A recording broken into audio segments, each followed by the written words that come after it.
Joining me now is Patrick Wood. Look at this headline. Trump stunningly agrees U.S. will become associate member of the Commonwealth. I love King Charles. Charles in Charge. That's a show from the 80s, isn't it? With Scott Baio. King Chuck. And I guess it's a ceremonial thing. You can join the Commonwealth, whose nations have a total population of more than 2.7 billion, is one of the world's oldest political associations of states. Membership is voluntary and mostly ceremonial. But yet, look at the next sentence. King Charles III is the head of the Commonwealth. You know, King Charles, though, is the one that's been pushing Agenda 21, Agenda 2030. There's an author out there.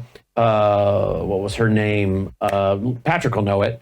She was warning years ago that it was Prince Charles that got a bunch. It was Joan something or other. King Charles, then Prince Charles, got a bunch of the globalists on the royal family yacht, reportedly, before the Earth Summit in Rio in 1992 to help put all that together. So King Charles is kind of the one that's been behind all of this stuff. You know, he's radical World Economic Forum, green agenda guy, right? Now, the whole thing is kind of weird because this week, President Trump puts the Declaration of Independence in the Oval Office. And I'm like, yeah. And now we're going to join the ceremonial group with King Charles III as the head, the Commonwealth. I mean, I thought the Declaration of Independence was about freeing ourselves. Do we really want to have our country involved in some association with King Charles? I don't know. I'm not I'm going to have to disagree with this one. Okay. I just call him the way I see him. God bless President Trump, but I have to disagree with this one. All right. Let's see what Patrick Wood thinks. Patrick, thanks for joining us. This is the craziest thing that I ever saw. It's just absolutely stunning. What is he thinking? Well, you know, they'd say he's a, massive chess player and he's working the board. You know, one of my friends who didn't like it either today said, is this some kind of negotiation thing? Is he softening them up? I don't know. But I'd like to know his reasoning behind it. Me too. We see some jockeying going on with Canada, for instance, tariffs, and et cetera. That's part of the Commonwealth. So if we get drawn into the Commonwealth, that means we'll have to iron all our differences out with Canada. And maybe, who knows, maybe they'll decide to be part of the United States at that point. Who knows? Mm-hmm. If we're part of the Commonwealth, maybe that will pave the way for Canada to come with us, right? It's all the same for them. Yep. Well, he tweeted this out. I love King Charles. Sounds good to me. And then he I guess, linked to an article. So I don't know. I don't know what this is all about. I wasn't even aware of this group. Were you aware of this group? Oh, yeah. Commonwealth with King Charles? Well, exactly. The concept of the Commonwealth, that's old as history. Well, no, that part I know, but I wasn't aware of this.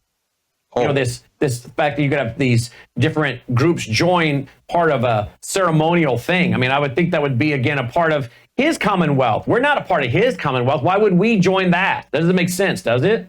Canada, no, okay. It doesn't. Canada, okay. But we're not Canada. Exactly. There's a statement down in this article as I was reading it this morning that talks about the possibility that we could be promoted to be a full member of the Commonwealth.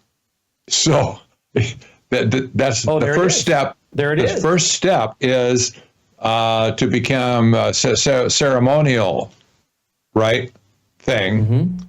And then maybe the next step be offered to us to be joining all together. That would be interesting. Now, can I just tell you, when I heard this today, part of me was like, okay, I don't care for this. I don't like this part. But another part of me was like, bring it on. Because I'm thinking, hey, my eschatology, I wrote the book, The Coming Religious Reich, and all these other books, right? You've been doing Bible prophecy. And I'm thinking, hey, I've been talking about a world government with a Eurocentric world government for a long time. A Eurocentric world government. So this is, you're talking about getting now the United States to be a part of a Commonwealth, maybe with full membership, making the Commonwealth even more important as a global organization, it says. And I'm thinking to myself, hey, we're moving toward a world government, a Eurocentric world government, and apparently even the United States is going to be involved. No wonder the United States isn't mentioned in Bible prophecy. You see Turkey, Iran, Russia, perhaps China. You obviously have Israel. You got Syria. I mean, we go on and on, right? But where is America? Well, we either have ceased to exist, we've gone to World War III, and they've taken us down with an EMP or something, or we've been absorbed, right? So now we're part of a North American Union, which is underneath a Eurocentric leadership, particularly when you have Europe pushing now for a digital euro by this fall, right? And of course, Dick Morris was warning in 2008 that George W. Bush shoved us up underneath the Financial Stability Board that was dominated by the Europeans. So maybe America slowly, and now could be speeding up, finds itself shoved right back up under Europe. Yes, indeed. That could happen. My friend, by the way, you mentioned Joan Vion. There you go. Beon. She passed, I want to say, at least 10 years ago.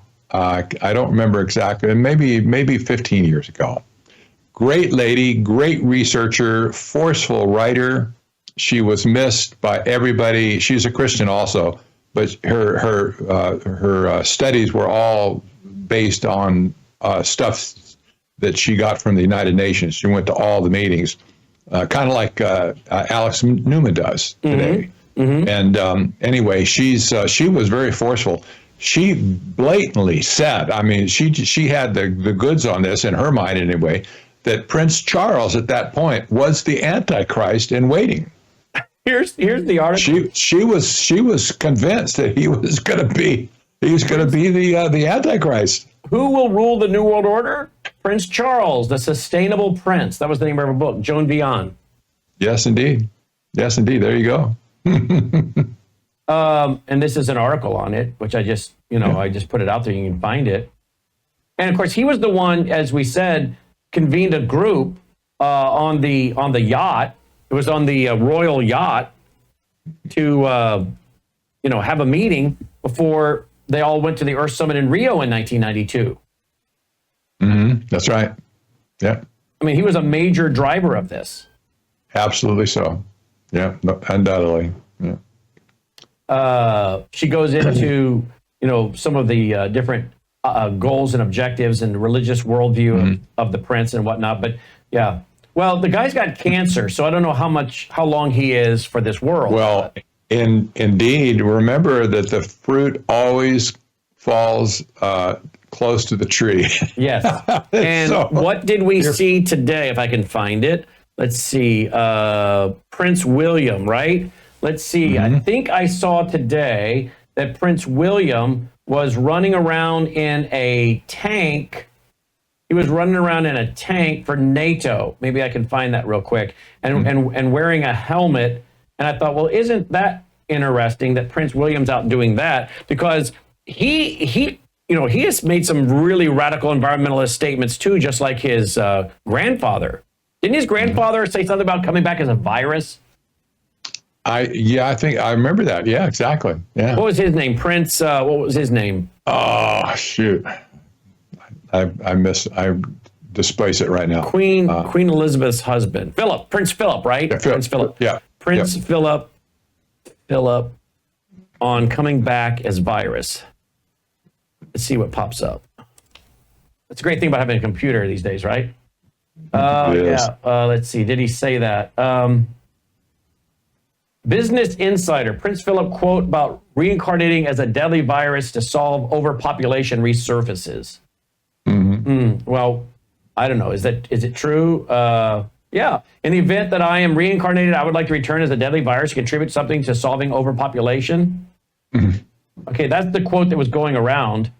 Some are saying it's true. Whoop, can't use that. It's got dirty language in it. Some are saying it's true. Some are saying it's not true. Who knows? But anyway, the family is certainly very, very radical. And Prince Harry, no, Prince William. See, Prince William on tank. Let's do that one for NATO, because I think I just saw that today. So the royal family, yeah, there it is. Here we go. People Magazine.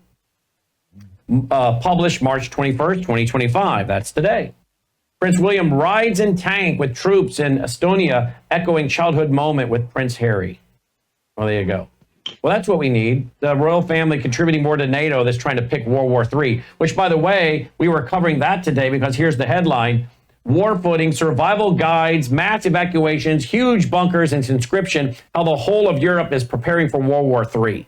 Of course, they're encouraging Zelensky to keep shooting over into Russia. He went 450 miles with drones attacking an air base yesterday. I mean, the Europeans seem to want war, Patrick. We won't go too deep into that, but they all seem to be wanting war in Europe. It seems that war is always the changer, the factor that changes society and economic systems as well. Mm-hmm. You have to figure at this point, will it actually take place? Maybe it will, maybe it won't. But nevertheless, the fear of the war is the big thing right now, for sure, because it's driving everything that's happening in Europe and even in other continents as well. So, you know, these people are really crazy. They're willing to risk World War III for sure. Could it turn nuclear? It always could. It probably won't, because that will put all the technocrats out of business, by the way, if they go nuclear. But we'll have to see. Yes, we'll have to see. Okay. Let's go on to talk about this guy right here. Yarvin, the mental poison influencing the technocrats. Who is this Yarvin guy? What's his first name? Yeah, Curtis. Curtis Yarvin. Nice name, Yarvin. Nobody knew who this guy was even 6 months ago. Yep. But apparently he's a technocrat for one thing. He's one of the tech bros from Silicon Valley. He had a startup company, made a lot of money along the way. But now he's fashioned himself as a philosopher, and his philosophy, technocratic for sure, has been picked up by most of the tech bros in Silicon Valley, including notably people like Peter Thiel, J.D. Vance, Mark Andreessen, David Sachs, Elon Musk. All these people are kind of bowing to Yarvin at this point. And I listened to a lot of stuff, interviews and stuff. This guy is absolutely off the wall. Off the wall. He's preaching. Well, we'll have to listen to this video that I sent you.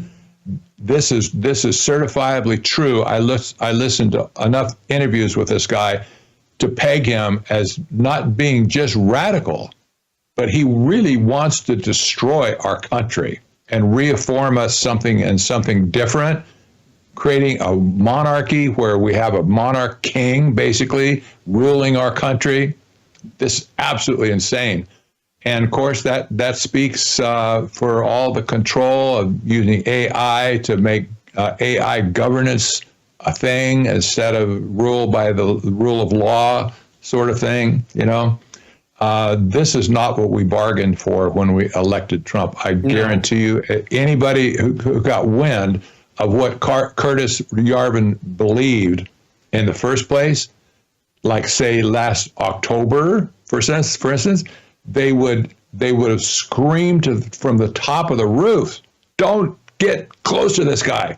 He's our enemy, an enemy of the state, really, from within. Cast him off now." But they didn't, because even J.D. Vance has been a fan. Oh boy! Peter Thiel, Thiel. Yeah. In fact, Peter Thiel called him once his house philosopher.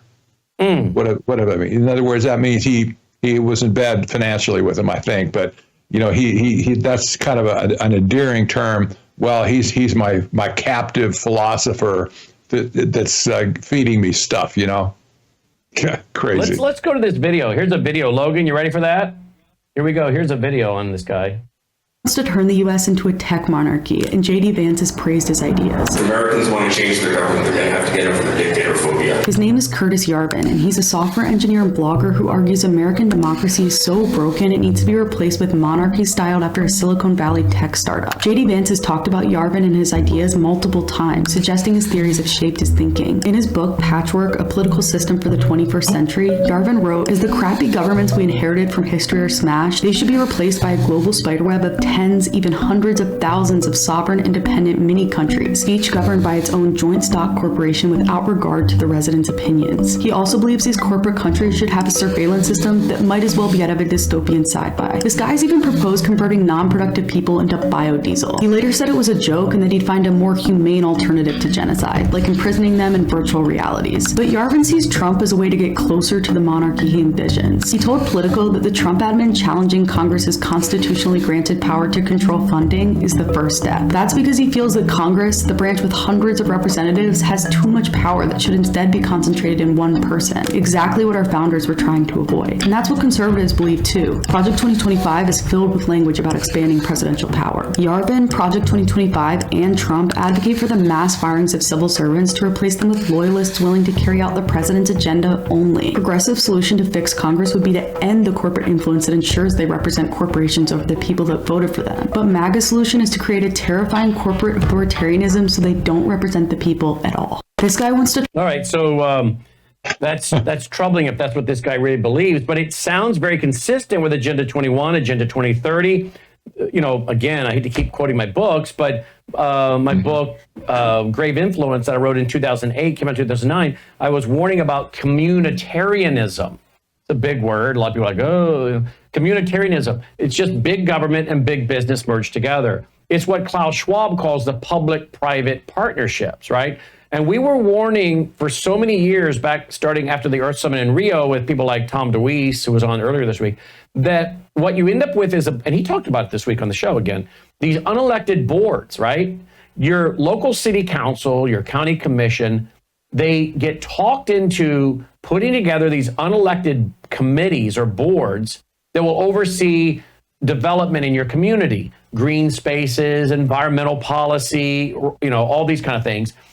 And now all of a sudden, they're getting funding from the state, funding from the federal government, funding from NGOs, big foundations, that your community, your county, or your city or town can get this kind of funding if you will implement these boards or committees, and your city council or your county commission hands over authority to these committees to implement things, like I said, green spaces, building what you can and cannot do. Pretty soon you have a planned community. Pretty soon you have a 15-minute city. Pretty soon you have no cars in parts of town. You have all bikes, you know, and pretty soon you're like, wait, how did we get here?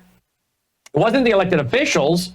It was big business and big corporations with government and globalists doing it together.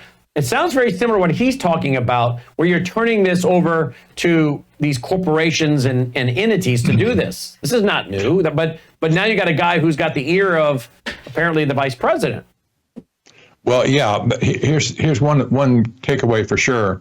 When he talks about this concept of SovCorps, that's sovereign corporations, he's basically parroting that the state should be owned by a SovCorp, that's a sovereign corporation. And he models this basically against the Prussian model before Russia, Soviet Russia, before the revolution. And he said at that point, the business entity owned the state outright.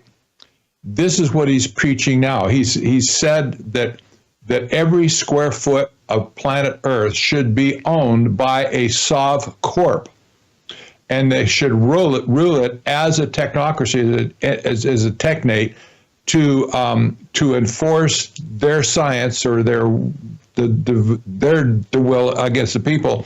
The people have no choice about anything, and this is exactly what he said in this video. This is a deep rabbit hole, believe me. I do believe you. What I'd like to do is find the article. Let's see if I could find this article, because there's an article that she showed on the screen. There it is. Is anti-democracy pro-Trump? the obscure dark enlightenment blogger. Let me see if I can find that real quick on social media. Yeah. Bring that up while you're talking. So keep going. I'll look for it. Well, yeah, you'll find it, I think. He's anti-democracy. Of course, we don't like a democracy either. It's like, Right. Two wolves having a discussion on what's for lunch, and there's only one sheep in the room. So we don't like democracy as a system, but Yarvin is railing against democracy and also a constitutional republic, which he says is just archaic form of government at this point. So he's anti-democratic. He's anti anything political. He wants to smash the political system and implement a system of government by AI, government by corporate rule. If you could imagine a corporate org chart, everybody has some idea of what that is. You have the president of the company, has some vice presidents and some division managers below them and so on. Everybody in the company's on the org chart, right?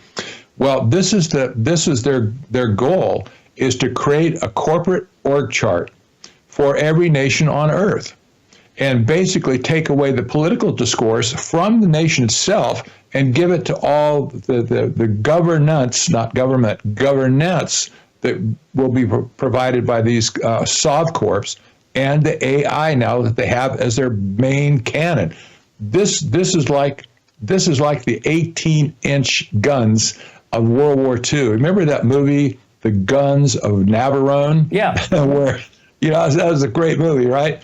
But those cannons could reach out anywhere in the sea and just destroy any ship that came by. Well, AI is this is the guns of Navarone for these people at this point.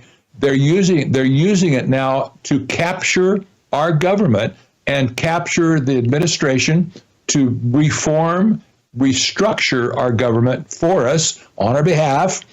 And what will end up as the post of whatever is going to be something radically different than what we thought we had in the first place. So, wow. Well, I found the article. I found the article, Patrick. Look at this. He is one of the originators. Yarvin is the originator of the neo-reactionary or dark enlightenment movement. What is the dark enlightenment movement? Is that what he's doing? I mean, that's what he's doing. That's what it's called, dark enlightenment. This is what it's called. Talk about an oxymoron, right? Does it fit with dark MAGA? When Musk wears his hat and says, "I'm dark MAGA," does it fit with this? Yes, it does. That's why he's wearing that hat in the first place. He bought that hat out in November, in the early month, I think, at a rally, where he put that hat on for the first time. He says, "I'm not just MAGA, I'm dark MAGA." Who knew what that was talking about? That nobody knew, had no clue. I didn't have a clue even at that point. He's been wearing that hat ever since. You see everywhere you see him, he's wearing his dark MAGA hat. And the purpose is he's signaling that the dark enlightenment is his philosophy, period. Well, let's go to the article. Yarvin is the originator of the neo-reactionary or dark enlightenment movement, whose early ideas he developed on a blog called Unqualified Reservations back in 2007 and 2008 under the pseudonym, what is that? Minkius Molbug. He now writes a Substack newsletter under his own name, and the far-right imprint Passage Publishing recently published an anthology of his earlier writing. The Guardian previously reported that Passage Publishing's founder is Jonathan Kieperman, a former UC Irvine lecturer who had previously operated under the pseudonym Lom3Z. For years, Yarvin has consistently held to a number of explicitly anti-democratic beliefs. Republican self-government has already ended. Real power is exercised allegorically in a small number of prestigious academic and media institutions he calls the cathedral. And a sclerotic democracy should be replaced by a strict hierarchy headed by a single person whose role is that of a monarch or CEO. Drum roll, please, enter the Antichrist. I mean, really? But wait. We just put a new dot in the matrix here. What is King Charles? He's a monarch, right? Right. And so if he doesn't live long, we have his son who can take over and be the monarch, who I'm already told, if you read articles from the British press, he is already, Prince William, making decisions and getting heavily involved and laying down what is going to be acceptable and not acceptable when it comes to Harry and Meghan and many other things. That there are insiders in the palace that are writing art that are being quoted in British press saying William is not some wallflower. He is known for being quite tough, and he's already laying down what his expectations are for the royal family today and into the future. So I think Prince Charles is already giving him authority, and he's in training, and he may be the king sooner than we think. So maybe Joan Vion was onto something. She was just one generation too early. She should have waited around for William. Now, I'm not saying William's the Antichrist, but I am saying if we're headed this direction, obviously I'd put him on my short list. And I have said for years to my wife, I said, I don't know if Prince Charles has the charisma to do this, but I said, his son, the next one, he's already a internationally known guy that most people like simply for really one reason, or maybe I would say two reasons now. One reason, Princess Diana.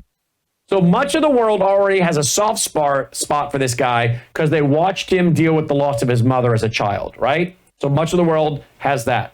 Number two, he has another lady in his life that seems very likable, and that is Catherine, right? That her name? Kate? So this guy, if he wants to pick up his dad's heritage and become a monarch and Eurocentric, we're off to the races, right? Yeah. So at this point, Yarvin is looking to Trump to be our monarch, our head CEO, if you will, of the country. Well, Trump probably won't last 4 years, or he might last, but he's not certainly going to have another term, I don't think. Wait a minute. There are conservatives out there now. Steve Bannon this week came out and said they're already working on a Trump third term for 2028. Well, I'm like, good luck with that. Yeah, he's 78, Maybe. 79. Okay, number one. Number two, we have the Constitution. But number three, do we really need to go there on that right now? I mean, is that what we really want to do? Sometimes I don't know why people say things, maybe to get a reaction, but don't we have enough work to concentrate on now without becoming so controversial that we get the left and others, and even some in our own party or in the party of the conservatives to say, well, wait a minute, we need to rally around things we can accomplish without becoming too provocative. That's my opinion. I agree with that totally. And the story, the unreported story at this point, is Yarvin. Everything surrounding Yarvin with his dark enlightenment, with his dark MAGA, everything about this guy just stinks. Well, look at this. Look at this. Vance, the task of the conservative right now is to preserve as much as can be preserved. And then when the inevitable collapse comes, you build back the country in a way that's actually better, end quote. Okay, that sounds like Biden's Build Back Better. Sure now, does. Biden was going to, just collapse the system. The old Cloward Piven strategy of overwhelm the system till you collapse it, or the Weather Underground, burn down the American plantation, Prairie Fire, Bill Ayers, all those guys. Just destroy it. Well, that's what Biden was on his way to doing. And Kamala would have finished it off. So President Trump is trying to give us our golden age, right? Make things bigger and better and keep going. It's almost like J.D. Vance is speaking and saying, look, it's like being in a barrel going down Niagara Falls. You have passed the point of no return. It's going to collapse. Now, many of us have been saying that a long time. You cannot sustain this debt. You can't sustain it. You can't sustain any of this. There's no way. You're either going to have to default or hyperinflate and then pay it off. So the collapse is going to come. Is it going to be a controlled collapse? Or is it going to be one that gets out of control? Isn't it interesting? Because Donald Trump isn't talking this way. He's talking about the golden age of America. J.D. Vance is saying it's inevitable. The collapse is coming. Mm-hmm. Patrick? He gets this from Peter Thiel, who gets it from Yarvin. This is how all these technocrats are thinking this way. They think that America is over and has to be reconstructed from the ground up.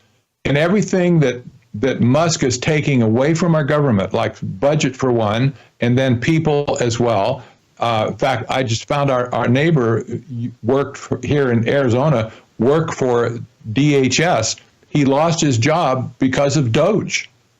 So, okay, every person that loses a job here is going to be replaced by AI. I absolutely guarantee it. This is the handwriting is on the wall here that we're headed for an AI style governance system in America, not run by people, but run by algorithm. This is very, very dangerous. This is not anything American people expected when we voted for Trump in the first place. But this is, all these people are on the same page, Brandon. That's the whole thing that I'm saying here. Every one of them, David Sachs, Mark Andreessen, Elon Musk, all of them, they're all on the same page. America's over, and the dark enlightenment is a fait accompli. I don't believe that. I don't believe that. I think it's just a crock. But they believe it, and they're all acting as a pack at this point. They all are lining up behind the same team. It doesn't include us, and maybe even not include Trump himself. Maybe Trump is just an actor. But all these technocrats around the system at this point, they're lining up a play where they're all on the same team, and they're racing for the goal of deconstructing America.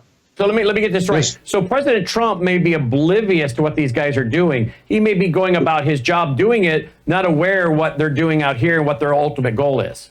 I mean, Ronald Reagan faced a little bit of that too. You know that, right? He does. Oh, absolutely. I mean, absolutely. Ronald Reagan got played by George H. Bush big time.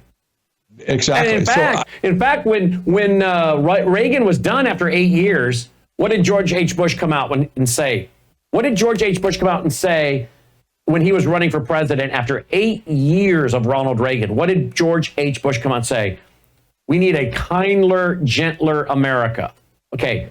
I've interviewed Michael Reagan about that. I mean, how offensive. Reagan picks you as his VP, which he did because Ford didn't call back. I don't know if you know that or not, but Matt Michaels told me that story on the air. They were waiting at the convention for Ford. They'd offered it to Ford. Ford didn't call back by the appointed time. And Michael says his dad looked at his clock, said, well, call George H.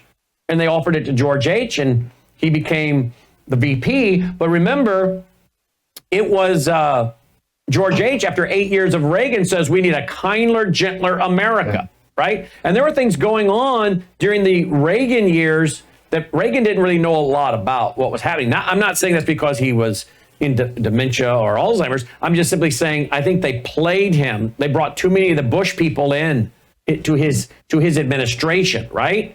And now I wonder, do we have too many of these technocrats that have been brought into the Trump administration, and maybe President Trump doesn't really realize what their real overall arching agenda is? Yeah. It could be. What I tell people now, and I'm so sick of people railing against Trump, whether they hate him or not. It's not about Trump at this point. We need to just forget what Trump represents. He's our president, duly elected. But this is not about Trump. It's about these technocrats. They're the ones that are executing the policies that are dismantling our government. This is the big story here. And anybody... not when you say dismantling our government, it's not that we're opposed to cutting waste and cutting fraud and cutting agencies aren't constitutional. The issue is the road to hell is paved with good intentions, right? That's right. And when Elon Musk says, when he says a statement that everybody cheers, that's redefined in his mind according to dark MAGA. Dark enlightenment. The dark enlightenment. And you have to look at what they say they're going to do, what they believe. It's not what we believe. Which Not, is honestly, Jordan Peterson's interviewing him, and he's saying maybe our new God comes out of Memphis. And his grok and his Colossus just a few miles from where I'm sitting. Maybe, as he says at the World Summit on Government, well, I don't like, and that's just not necessarily what I believe, but I think we're going to have to go to universal basic income. And what will we do with people having purpose? I mean, he has let out enough, right? You know what this all reminds me of, where J.D. Vance says, look, it's inevitable. The collapse is inevitable. That leads me to a quote from James McGregor Burns. He wrote a book in 1984 called The Power to Lead. I've given the quote 1,000 times, and I could pretty well do it off the top of my head, but I'll bring you over to a PDF. I pulled it up while you were talking. This is from my book, Religious Trojan Horse. Came out in 2011. You don't need to buy it, by the way. Religious Trojan Horse is like 500, 600 pages. You can read it at as a Vault member, worldviewtube.com/vault. But here's what he wrote in his book, The Power to Lead, back in 1984. This guy was a globalist, okay? Listen to what he said. He said, I went too far. There we go. He said, let's face reality. The framers of the Constitution have simply been too shrewd for us. They have outwitted us. They designed separated institutions that cannot be unified by mechanical linkages, frail bridges, tinkering. If we are to turn the founders upside down, we must directly confront the constitutional structure they erected. Others might press for major constitutional restructuring, but I doubt that Americans under normal conditions would agree on the package of radical and alien constitutional changes that would be required. They would do so, I think, only during and following a stupendous national crisis and political failure. There you go. Quote. So will this inevitable, as Mr. Vance, Vice President Vance put it, according to this article, will this inevitable collapsing of our system be what gets people to go where they would never dream to go in the first place? Exactly. And why would we expect that the Constitution is going to survive this type of a system, this type of a collapse? There will be no Constitution as we knew it or the rule of law on the other side of this collapse. So is this guy really pulling for America, or is he saying basically it's over, folks? You just forget it. It's over. Everything's gone now, and we're going to start over. Well, I don't like that business of starting over, honestly. We have too many idiots in the country right now that would like to start over with dystopia on day one. But we have no expectations that if the system collapses like he believes, and Yarbin believes, and all these technocrats believe, if that happens, what comes after that? Well, look, he says in this article, Yarbin suggests that a would-be American autocrat should campaign on and win an electoral mandate for an authoritarian program. They should purge the federal bureaucracy in a push Yarbin has anagrammatized as RAGE, which stands for Retire All Government Employees. Stop right there, by the way. RAGE is what's being practiced by Elon Musk right now. RAGE is to replace all government employees, whatever. Yeah. So Doge. That's right. Doge. Doge and RAGE is really the same thing. Exactly. And you replace those workers with, he says, with your people. But okay, your people will be the AI jockeys, if you will, of the future to implement AI. Now, let's go to, because again, I'm all for downsizing. I'm all for getting rid of non-necessary bureaucrats, right? We have to have some government. God created the idea of government. Yes. Okay. So government is supposed to be individuals who have been given God-given rights by God. Then we as individuals, empowered with these God-given rights, like the right to self-defense, the right to raise our families, our children, parental authority, religious freedom, the conscience, right? Individuals coming together collectively to defend individual rights. That's what government is. And anyone that wants to read a book on this should read Frederick Bastiat's book, The Law. But we want government. We're not anti-government. We're not for anarchy, right? What we don't want, though, is to see all these government employees shoved aside for a computer system that can then be hijacked and programmed. So now I can't buy or sell unless I take a digit. I can't vote. I can't travel. I can't log on. I can't do commerce. And you think that the shadow banning and blacklisting and deplatforming was bad under Biden? You ain't seen nothing yet until the globalists, particularly if they're dominated by the Europeans who are already doing this, arresting people for putting very benign statements online about Hamas and the PLO and whatnot, and their thoughts about Islam and illegal immigrants rushing their cities and towns and the violence and the rape, and they're getting themselves arrested for very benign public free speech comments.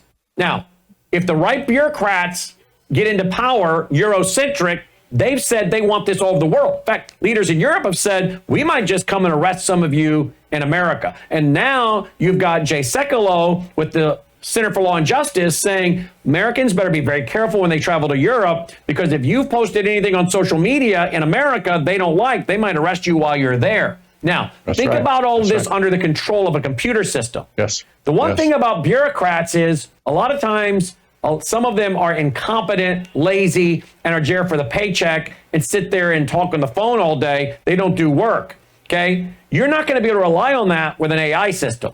The AI system is going to do what it's told to do, and it is going to make rulings, and you're going to have judges that have been replaced by AI that is told this is how you treat these people who believe this, say this, think this, promote this.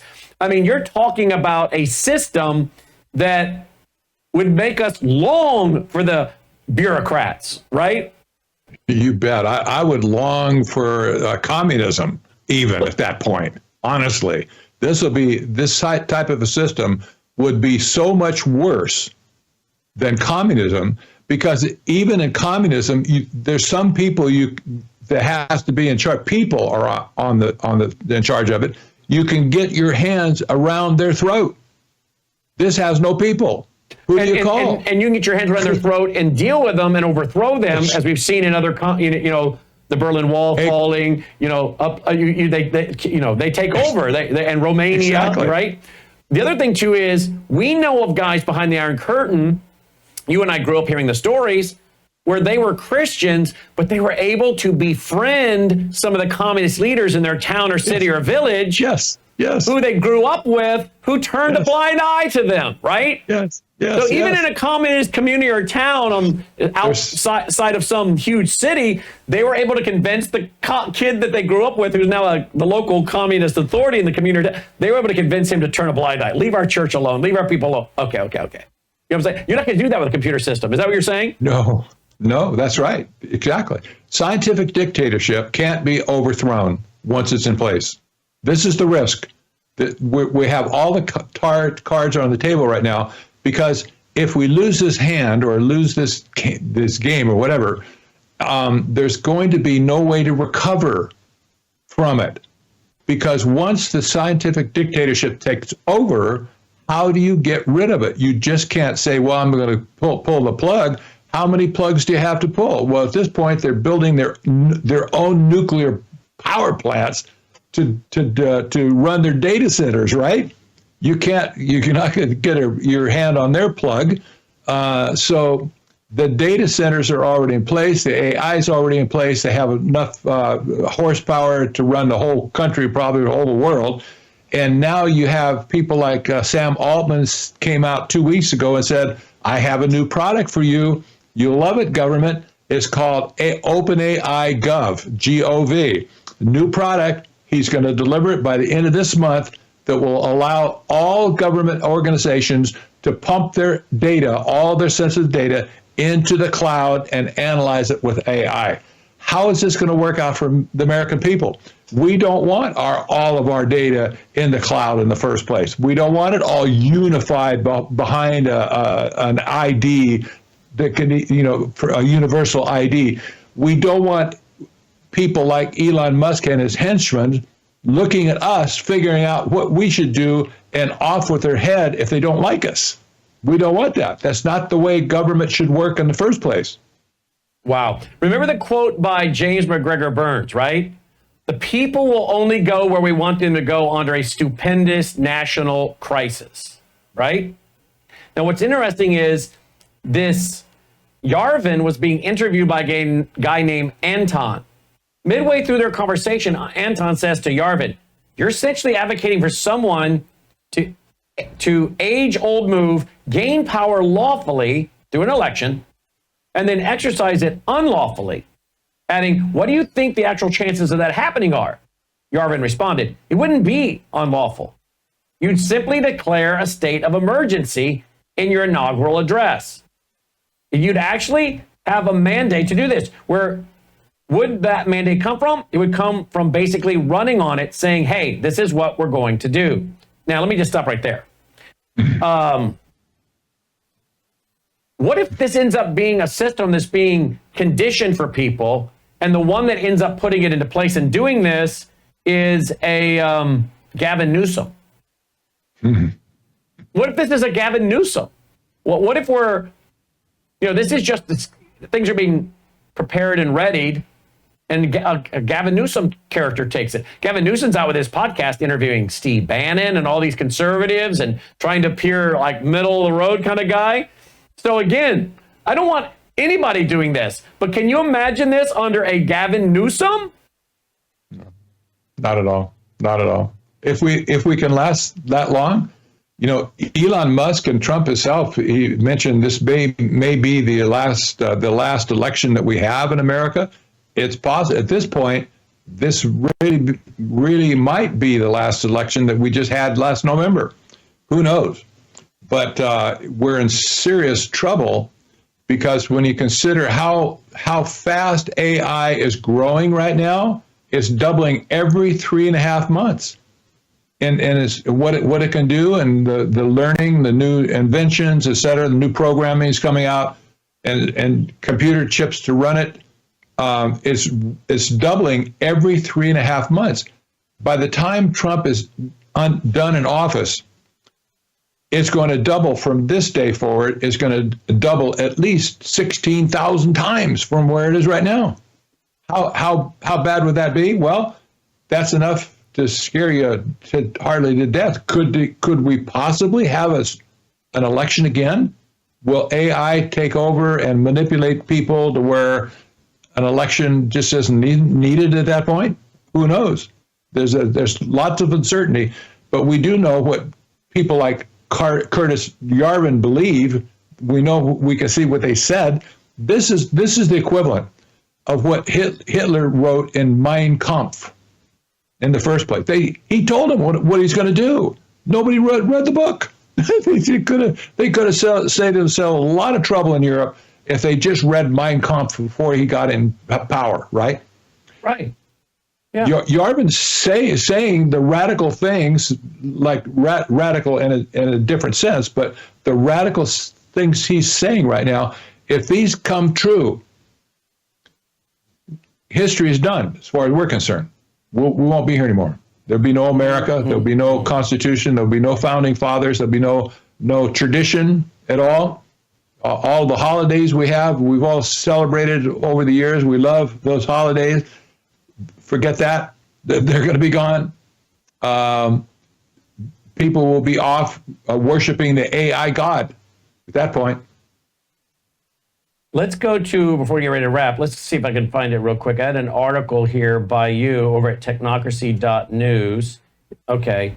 So, Yarvin, the mental poison influencing the technocrats then on top of that, wait, let's do this one. Curtis Yarvin confirms his close relationship with Mark Andreessen, Peter Thiel, and his influence over J.D. Vance. Listen to this. Here we go. Is it going to play? Maybe not. Well, let me try refreshing it, boy. Hit the X? Oh, yeah. Right. Yeah. All right, here we go. Let's see what Great piece that I've sent to, some of the people that I know that are involved in the transition. Can you, which who? is, I mean, there's all sorts of people milling around. Name one. There. Name one. Wow. Name one. Well, I definitely know Mark Andreessen, and so I sent this piece to Mark Andreessen. Like, I'm an outsider, man. Like, I'm an intellectual, and the actual ways in which my ideas get into circulation is actually mostly through the staffers and the kind of younger people who basically kind of swim in this very online kind of soup. I'm on very safe ground, despite not knowing him well at all, that someone like J.D. Vance believes essentially in the common good. And the idea that government should serve the common good. And I think that people like JD and people in the sort of the broader intellectual scene around him, which is very varied intellectual scene, would all agree on that principle. Now, if that principle, I don't know what you mean by democracy in this context. What I do know is that if democracy is against the common good, it's bad. And if it's for the common good, it's good. I think what you just described might be something that Peter Thiel would agree with. And there was... I think a progressive could agree with it. And there was reporting that I saw, I think it was 2017, reporting done by BuzzFeed, where they... published some emails, I think, between you and the right-wing provocateur Milo Yiannopoulos, where you talked about watching the 2016 election with Peter Thiel and referred to him as fully enlightened. What would fully enlightened have meant in that context? What fully enlightened for me generally means fully disenchanted. When I look at basically what the kinds of people that I know not really that well in Silicon Valley think, I'm basically like, have people like this been exposed to my ideas? Yes. Do they agree that America should be a monarchy? I doubt it, but I have no idea. But what they agree on is not a belief, but a disbelief. So I think that when a person who lives their life within the kind of, sort of progressive bubble, liberal bubble, use whatever term you like, of, the current year, looks at the right or even the new right or whatever, you want to call it, I think what's hardest to see is that what's really shared is not a positive belief, but an absence of belief. Basically, we don't worship these same gods. We do not sort of see, the New York Times and Harvard as like divinely inspired in any sense, or we do not see their procedures as ones that sort of always lead to truth and wisdom. We do not think that the way the U.S. government works, really works well or seems to be perfect in any respect. And this absence of belief is what you call enlightened. Yes. Okay. Yes. It's a disenchantment from like believing in these old systems. And the right thing that should replace that disenchantment is not, we need to go do things Curtis's way, and is basically just a greater openness of mind and a greater ability to look around and say, we just assume that our political science is superior to Aristotle's political science because our physics is superior to Aristotle's physics. Your ideas are ones that have been pointed to by people in real positions of power in the Republican Party. I think it's probably overstated the extent to which you and J.D. Vance are friends, but he has definitely overstated. He has mentioned you by name publicly and referred to sort of de-wokeification ideas that sort of are very similar to yours. You've been on Michael Anton's podcast, and Michael Anton has been sort of tapped by Trump to be high up in the State Department, talking with him about how to install an American Caesar. Peter Thiel, a major Republican donor, has said, you're an interesting thinker. And so let's say people in actual positions of power said to you, Curtis, we're going to do the Curtis Yarvin thing. What are the steps that they would take to change American democracy into something like a a monarchy? My honest answer would have to be it's not exactly time for that yet. Because what I see happening in DC right now, nobody should be watching this panicking, thinking I'm about to be installed as America's secret dictator. And I don't think I'm even going to the inauguration. Okay, there we go. I don't know what he goes on to say, but that's the end of the interview there. I mean, does anyone else know what he went on to say after that? You don't want to know. You don't want to know? Could someone hand me that book down there on the bottom shelf of my bookcase?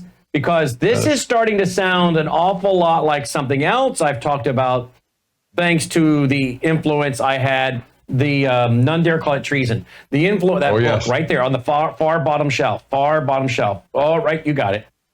Okay, now this is thank you, Logan. This is thanks to, Logan, right? Logan and Patrick host a show together every Tuesday and Thursday at 6 Central, 7 Eastern. Okay, technocracy.news. Yes, we do. Now, this is due to my friendship with John Stormer, who wrote this book, and Phyllis Schlafly, both who have now passed. He wrote this book, and it sold, None Dare Call It Treason. It sold 7 million copies. Ronald Reagan, he told me on radio, it's in the vault. If you put in John Stormer, you'll find all the interviews, folks, where I interviewed John Stormer, who wrote this book. He tells me in the interview how Ronald Reagan used to order the book by the case and give it away. Okay? And in this book, and there's been various versions of it over the years, but in this book, I began to warn a few years ago about these guys on the right, like Mark Meckler, and the former U.S. Senator from Pennsylvania that ran for president. Help me out. Very pro-life guy, ran for U.S. Senate, ran for U.S. president from Pennsylvania. It'll come to me in a minute. These guys are all pushing for an Article 5 convention. Sean Hannity's pushing it. Mark Levin's pushing it. It's coming from the right. Now, Phyllis Schlafly called it a constitutional convention or a con-con. And you can go into the vault and type in Phyllis Schlafly Constitutional Convention. You'll see all my interviews I've done with her. She was warning about it over and over. John Stormer in this book, I want to read this to you, Patrick. Tell me if this doesn't sound similar to you. James McGregor Burns. Okay, I already gave you the quote. Got to change things big time, and American people only accept it under a stupendous national crisis. Of course, now this is Stormer writing. Of course, a crisis is exactly the condition the communists anticipate will enable them to make the constitutional changes needed to solidify the peaceful transition to socialism. All right, let's take out the communist and make it a peaceful transition to technocracy. Mm-hmm. Mm-hmm. Burns spelled out some of the radical and alien constitutional changes. He proposes in speeches commemorating the Constitution's 200th birthday. In a 1989 appearance at Southwest Missouri University in Springfield, Missouri, Burns advocated adoption of the European parliamentary system. He said, quote, "Give the party that wins an election control of the government as done in England," end quote. Democrats could be induced, he says, John Stormer, to support the change. Under a parliamentary system, Democrat control of the House of Representatives would have given them the presidency for most of the last 57 years. It would have eliminated the Republican presidencies of Richard Nixon, Gerald Ford, Ronald Reagan, and George Bush, and one of Dwight Eisenhower's 2 terms. It's perhaps not surprising, therefore, that former Democrat Senator Tom Ingleton of Missouri has stated that if he were a new founding father for the United States, he would agree for a parliamentary system. Now listen to this. The gridlock which developed when the U.S. Senate refused to confirm the nominations of Robert Bork to serve on the Supreme Court and John Tower as Secretary of Defense added to the arguments for ending the stalemates through adopting the parliamentary system. Syndicated columnist David Broder in a column heated. The Contras deal shows the weakness of coalition government. That's what it's called. And he added further fuel by quoting a thoughtful scholar who said, quote, when ticketing when ticket-splitting minority of voters, about 1/4 of the electorate, give Republicans the presidency, put Congress back into Democratic control, as they have done with increasing frequency in recent decades, the result is often costly to good policy and good government, end quote. Stormer says, surprisingly, with the obvious advantage to the Democrats, 2 of President George H. Bush's cabinet members have joined James McGregor Burns and other longtime leftists to advocate constitutional restructuring. Treasury Secretary Nicholas Brady, Bush's college roommate, and Attorney General Richard Thornburgh are among 51 prominent Americans, listen to this, on the board of the Committee of the Constitutional System. Committee on the Board of the Constitutional System. Nationally syndicated columnist Phyllis Schlafly said, the group is known among its own members as, quote, the parliamentary group, because they're unhappy with our American separation of powers and want to change it to a European-style parliamentary system.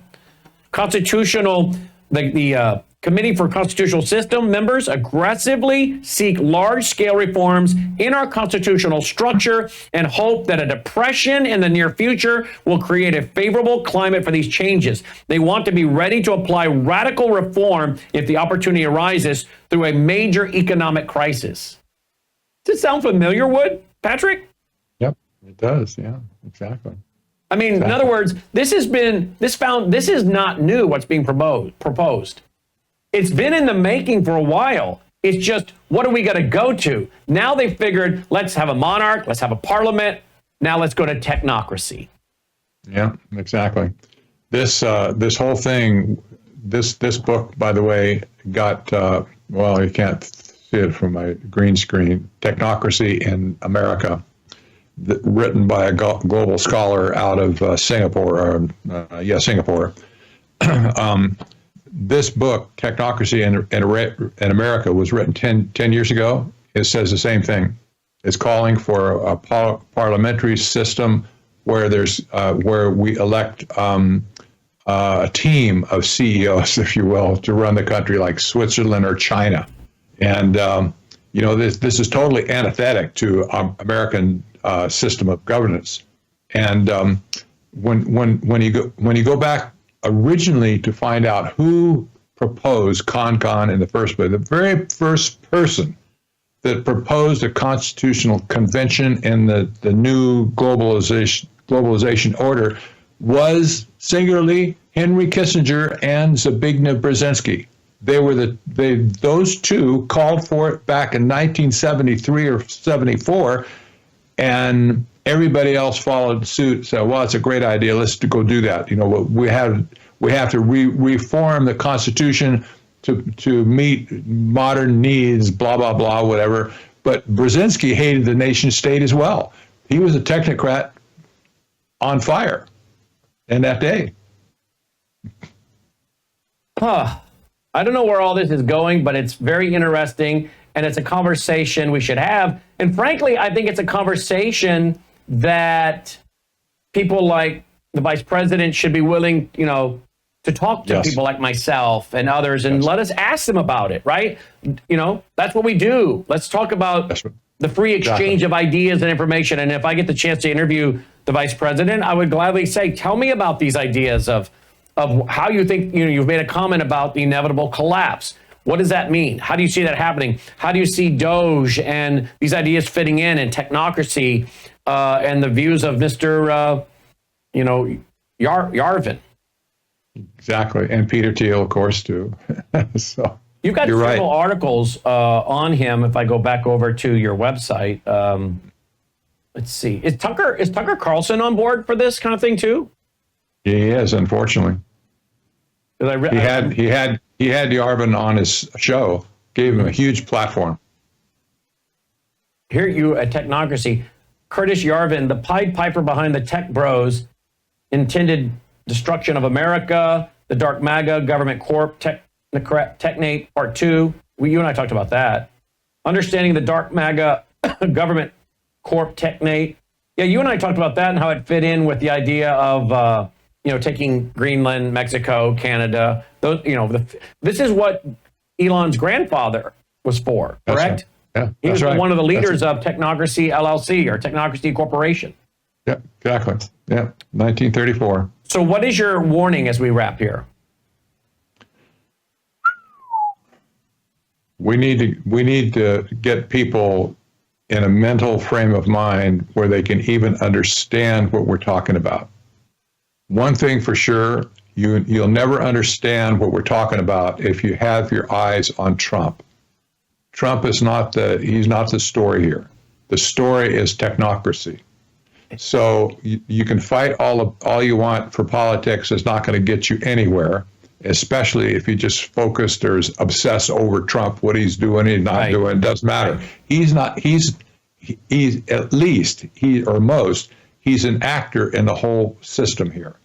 He's not the principal driver. He's not the principal, I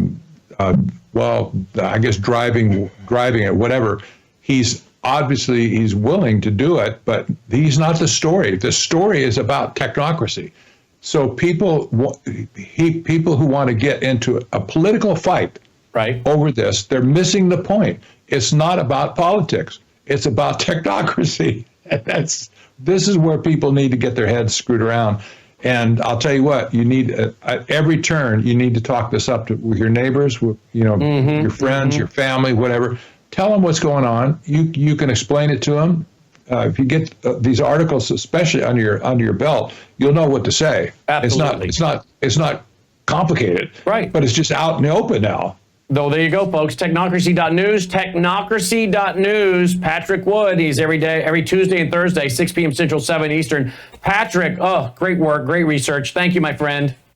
My pleasure. Thanks. All right, folks. That's our broadcast for tonight. Hey, remember, all of this is brought to you by you. You're our sponsor. You're our sponsor. WorldviewFoundation.com. WorldviewFoundation.com. Please check out our mailing address if you prefer to support us through the mail. Our foundation helps push out free programming. Our bandwidth bill and our storage bill is like $7,000, $8,000 a month, I'm told. And then we have all the other costs with paying the guys in the control room because they all want to be paid. Huh, funny how that works. Caleb laughed. Yep, they do. A workman's worthy of his hire. And we got 2 floors. We have 2 control rooms on 2 floors. And I got a lot of guys. I got like 11 people. I was counting it up today. I'm like, how many people do I have to take care of here? I got 11 or 12. So, folks, I need your support. One great way to help us push out free programming versus putting it all behind a paywall is worldviewfoundation.com, worldviewfoundation.com. Of course, don't forget worldviewtube.com/sponsors. And we have a new sponsor, coffee, the worldviewcoffee.shop. This is not sprayed. It's organic. You don't want to drink coffee that's been saturated in toxic pesticides, do you? Probably not. No. So there you go. You have an option. And then the vault. The vault is very important because it's 35 years as the page loads. 35 years of my radio shows, TV shows, ebooks, audiobooks, and so much more. And you can live stream our event coming up in April in Milwaukee. You can live stream it if you are a Vault member. That's it. You can live stream our fall conference this fall if you're a Vault member. We have some other specials coming up. I don't want to let the cat out of the bag yet, but we have some other really great stuff you're going to want to be involved with that are only available for Vault members. We'll tell you more as the spring approaches. Worldviewtube.com/vault. So please check all of this out at worldviewtube.com/sponsors, worldviewtube.com/sponsors. All right? Hey, roll the music. Let's call it a night. I'll be back if news breaks where I have to come and break in. I'll put on a suit and come back in. But let's pray that I don't have to do that. I'll be spending most of the day, Saturday and Sunday, studying to get ready for teaching Revelation chapter 14, verse 1, Sunday night, as I'm teaching through the book of Revelation. It's free. It's a broadcast ministry of our foundation, 8 p.m. Central Time, Sunday nights, 8 p.m. Central Time, Sunday nights at worldviewtube.com. All right? Dolly has not made an appearance the whole broadcast today. She's going to come in and come out. I actually hear her whining at the studio door, but sorry, guys. She says hello, by the way. All right, get your business cards, pass them out, promote us far and wide. Over 9,000 have now been sent out. WorldviewStore.com to get those. They're free. WorldviewStore.com. Thanks for listening. Till next time, I'm Brandon House. May God save America. Take care. You are watching Worldview Tube. built on the 35 years of worldview books, documentaries, research, high-profile interviews, and the radio and television broadcasts of Brannon Howse.